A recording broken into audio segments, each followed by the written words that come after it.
బాబాయ్ దా సిట్టింగ్ వేద్దాం.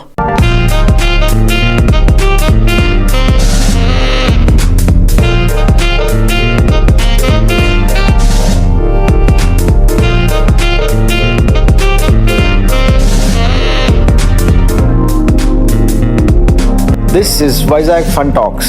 It's not a podcast, it's a fun cast.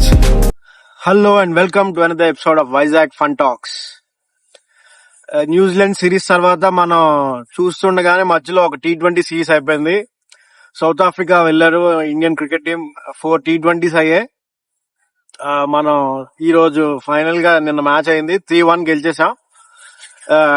First of all congrats to T20 team, separate team లో అయిపోయింది. And VVS Laxman, own VVS Laxman మన తెలుగు వాళ్ళు coach గా ఇప్పుడు ఇండియన్ టీమ్ కి పనిచేస్తున్నారు, T20 టీమ్ కి. So congrats to him and Indian team. ఇంకా మన వాళ్ళు చాలా బాగా ఆడారనే చెప్పాలి T20 సిరీస్ లో. బ్యాటింగ్ అయితే సంజు శాంసన్ ఇంకా నిలదొక్కున్నాడని చెప్పాలి ఓపెనింగ్ స్పాట్. అభిషేక్ శర్మ కూడా ఇంకా తన పార్ట్నర్ గా వాళ్ళిద్దరి పేరు కొనసాగుతుందని అనుకుంటున్నాను T20 లో. తిలక్ వర్మ కూడా చాలా బాగా ఆడారు. వచ్చిన ఆపర్చునిటీస్ రెండు ఉపయోగించుకొని 2 100s కొట్టారు, చాలా బిగ్ 100s. సో అతను కూడా నిలదొక్కున్నారు అనుకోవచ్చు T20 టీమ్ లో.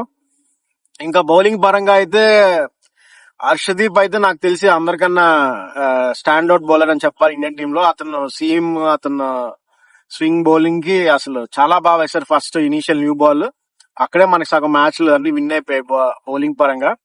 యాక్చువల్ గా అతను నాకు తెలిసి టెస్ట్ టీమ్ లో ఉండాలి, అసలు ఇక్కడ ఏం చేస్తున్నారో తెలియదు.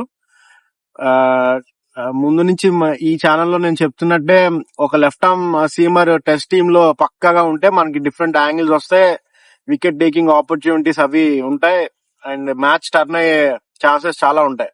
అతను ఇక్కడ ఏం చేస్తున్నారో తెలీదు, టెస్ట్ టీమ్ లో ఉండాలనేది నా అభిప్రాయం. ఇంకా సౌత్ ఆఫ్రికా టీమ్ కి వస్తే అంతా యావరేజ్ క్రికెట్ ఆడారు అందరూ. కానీ స్టాండ్ అవుట్ అయితే నాకు మార్కో యాన్సన్ అని చెప్పాలి. అతను కూడా లెఫ్ట్ ఆర్మ్ సీమరే, టాల్ లెఫ్ట్ ఆర్మ్ సీమర్, చాలా పొడుగ్గా ఉంటారు. ఇంకా అతను బ్యాటింగ్ కూడా కొన్ని మ్యాచ్లు చాలా బాగా ఆడారు. సో అతను మేబీ ఆల్రౌండర్ గా అవుతున్నారేమో. అతను స్టాండ్ అవుట్ ప్లేయర్ నా దృష్టిలో సౌత్ ఆఫ్రికాకి. చాలా మంది ఫ్యాన్స్ కి అనిపించచ్చు ఇదేం T20 సిరీస్ లో 150 140 అలా కొట్టలేకపోయారు, ఇక్కడేమో 20 overs లోనే 280లు 200లు అన్ని కొట్టేస్తున్నారు అంటే.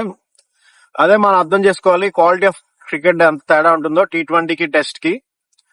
మనం ఇక్కడ చూస్తే ఫ్లాట్ వికెట్స్ ఉంటాయి T20s లో, బౌలర్ కి 4 overs ఉంటాయి, పర్ ఓవర్ బౌన్సెస్ లిమిట్ ఉంటుంది. సో ఇవన్నిటి వల్ల టెక్నిక్ తెలియదు, అండ్ పిచ్చెస్ కూడా చాలా ఫ్లాట్ గా ఉండడం వల్ల బాల్ గ్రిప్ అవ్వదు, టెక్నిక్ పెద్దగా టెస్ట్ అవ్వదు. ఏదో బ్యాట్ చూసి స్వింగ్ చేసేస్తే సరిపోతుంది. బ్యాట్ స్వింగ్ మీద కంట్రోల్, టెంపర్మెంట్, ఇంకా ఎక్కువసేపు పేషెంట్ గా ఆడడం, క్వాలిటీ షాట్స్ కొట్టడం ఉండదు. కొన్ని నిక్స్ అవి కూడా 6లు వెళ్ళిపోతుంటాయి, 4లు వెళ్ళిపోతుంటాయి. సో సరిగానే క్వాలిటీ మనకు తెలియదు. సో అందువల్ల ఈ డిఫరెన్స్ వచ్చి ఈ ఇంత పెద్ద పెద్ద స్కోర్లు అవి T20లో అయిపోతుంటాయి.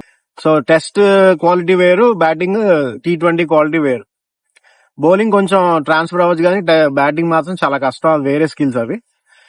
సో అలా టెస్ట్ గురించి ఇప్పుడు మారుతుంటే ఆల్రెడీ మన టీమ్ పర్త్ లో ప్రాక్టీస్ అది చేస్తున్నారు. So border Gavaskar series predictions, analysis అవన్నీ నెక్స్ట్ వీక్ చేద్దాం. అప్పటి వరకు సెలవు, good bye. Please share and subscribe.